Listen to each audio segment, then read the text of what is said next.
Newton theorized, and it is now commonly taught, that the Earth's ocean tides are caused by gravitational lunar attraction. If the Moon is only 2,160 miles in diameter, and the Earth 8,000 miles, however, using their own math and law, it follows that the Earth is 87 times more massive, and therefore the larger object should attract the smaller to it, and not the other way around.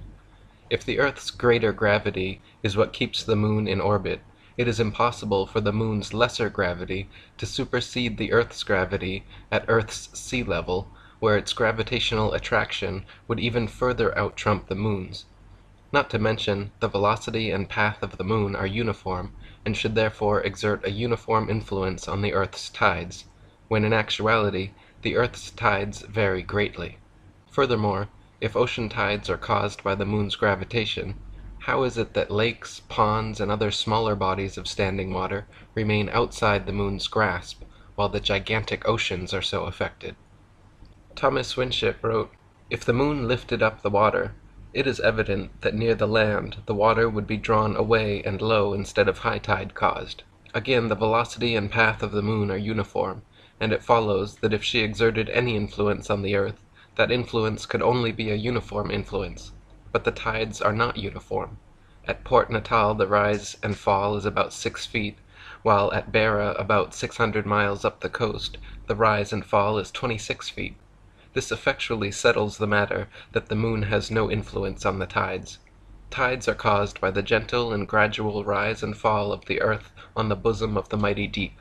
In inland lakes there are no tides, which also proves that the Moon cannot attract either the Earth or water to cause tides.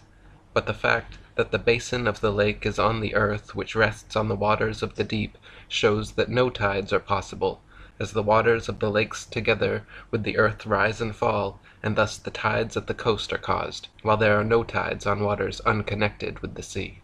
David Wardlaw Scott wrote, "Even Sir Isaac Newton himself confessed that the explanation of the Moon's action on the tides was the least satisfactory part of his theory of gravitation.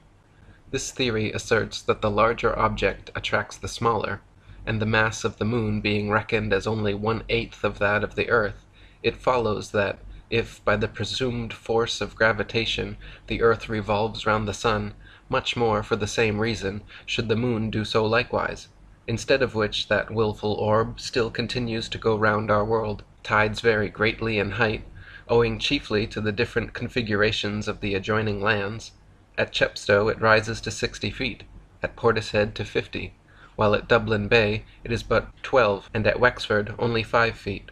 That the Earth itself has a slight tremulous motion may be seen in the movement of the spirit level, even when fixed as steadily as possible, and that the sea has a fluctuation may be witnessed by the oscillation of an anchored ship in the calmest day of summer. By what means the tides are so regularly affected is at present only conjectured. Possibly it may be by atmospheric pressure on the waters of the great deep, and perhaps even the Moon itself, as suggested by the late Dr. Robotham, may influence the atmosphere, increasing or diminishing its barometric pressure, and indirectly the rise and fall of Earth in the waters." Dr. Samuel Robotham wrote, "It is affirmed that the intensity of attraction increases with proximity and vice versa. How, then, when the waters are drawn up by the Moon from their bed and away from the Earth's attraction, which at that greater distance from the center is considerably diminished, while that of the Moon is proportionally increased, is it possible that all the waters acted on should be prevented leaving the Earth and flying away to the Moon? If the Moon has power of attraction sufficient to lift the waters of the Earth at all, even a single inch from their deepest receptacles, where the Earth's attraction is much the greater, there is nothing in the theory of attraction of gravitation to prevent her taking to herself all the waters which come within her influence. Let the smaller body once overcome the power of the larger, and the power of the smaller becomes greater than when it first operated, because the matter acted on is now nearer to it. Proximity is greater, and therefore power is greater. How then can the waters of the ocean immediately underneath the Moon flow towards the shores and so cause a flood tide? Water flows, it is said, through the law of gravity or attraction of the Earth's center, It is possible, then, for the moon, having once overcome the power of the earth, to let go her hold upon the waters, through the influence of a power which she has conquered, and which therefore is less than her own?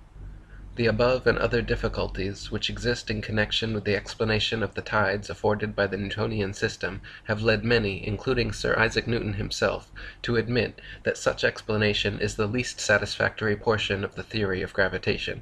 Thus we have been carried forward by the sheer force of evidence to the conclusion that the tides of the sea do not arise from the attraction of the moon, but simply from the rising and falling of the floating earth in the waters of the great deep. That calmness which is found to exist at the bottom of the great seas could not be possible if the waters were alternately raised by the moon and pulled down by the earth. Bearing this fact in mind, that there exists a continual pressure of the atmosphere upon the earth, and associating it with the fact that the earth is a vast plain stretched out upon the waters, and it will be seen that it must of necessity slightly fluctuate or slowly rise and fall in the water. As by the action of the atmosphere the earth is slowly depressed, the water moves towards the receding shore and produces the flood tide, and when by the reaction of the resisting oceanic medium the earth gradually ascends and the waters recede, and the ebb tide is produced. This is the general cause of tides. Whatever peculiarities are observable, they may be traced to the reaction of channels, bays, headlands, and other local causes. That the earth has a vibratory or tremulous motion, such as must necessarily belong to a floating and fluctuating structure, is abundantly proved by the experience of astronomers and surveyors. If a delicate spirit level be firmly placed upon a rock or upon the most solid foundation which it is possible to construct, the very curious phenomenon will be observed of constant change in the position of the air bubble. However carefully the level may be adjusted, and the instrument protected from the atmosphere, the bubble will maintain its position many seconds together.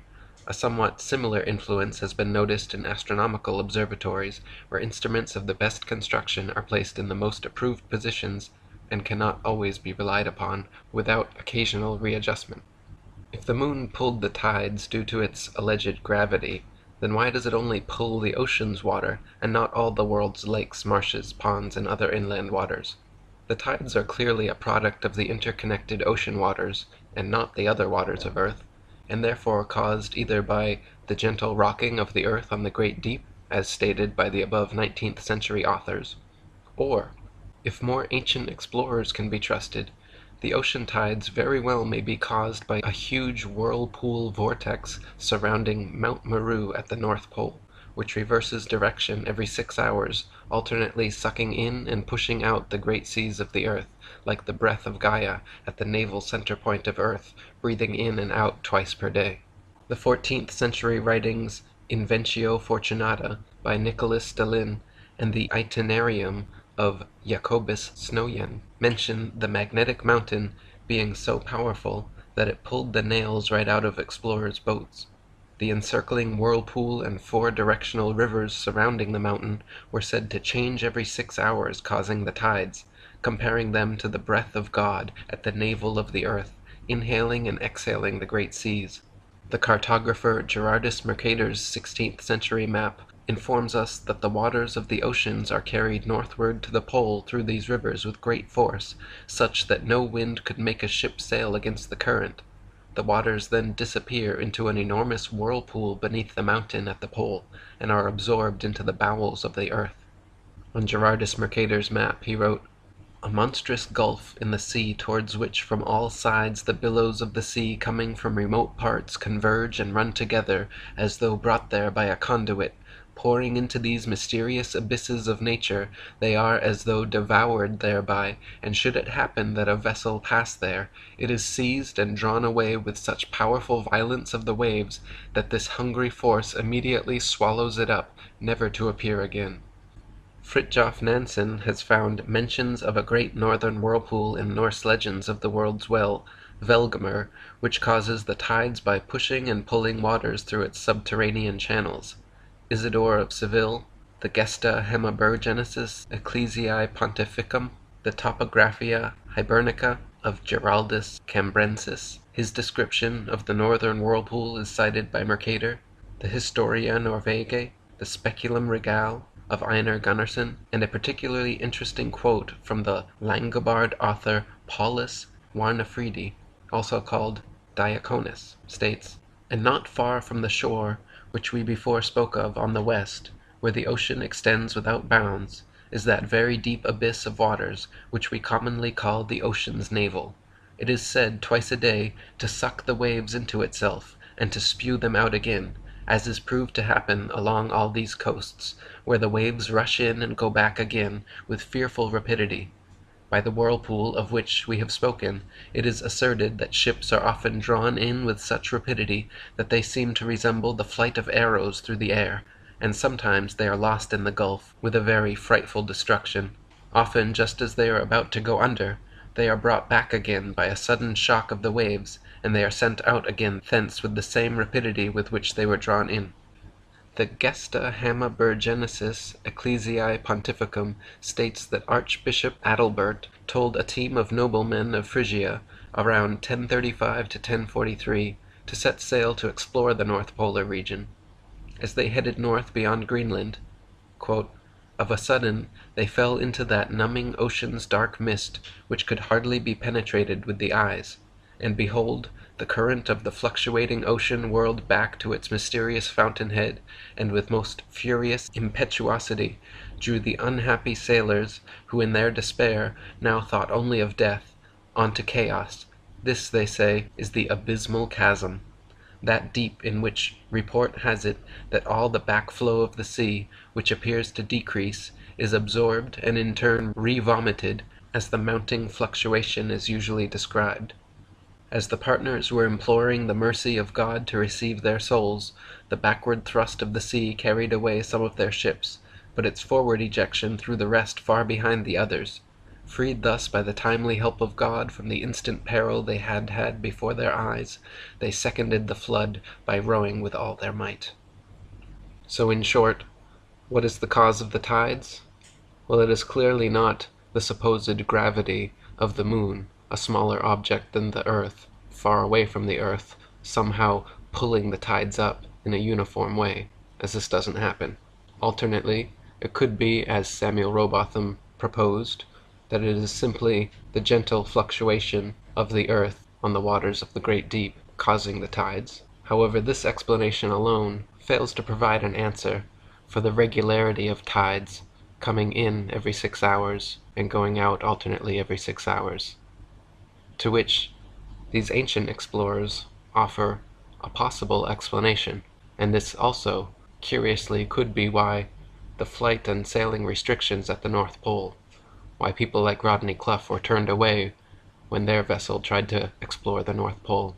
Russian military vessels and other ships explored the area, making sure that we don't take our own independent explorations to the North Polar region.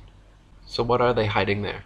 Does this magnetic Mount Meru actually exist?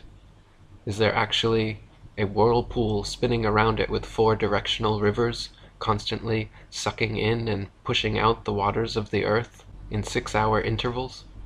It sure would be nice if the UN and world governments would allow us to independently explore the Arctic and Antarctic so we could find answers to questions like these.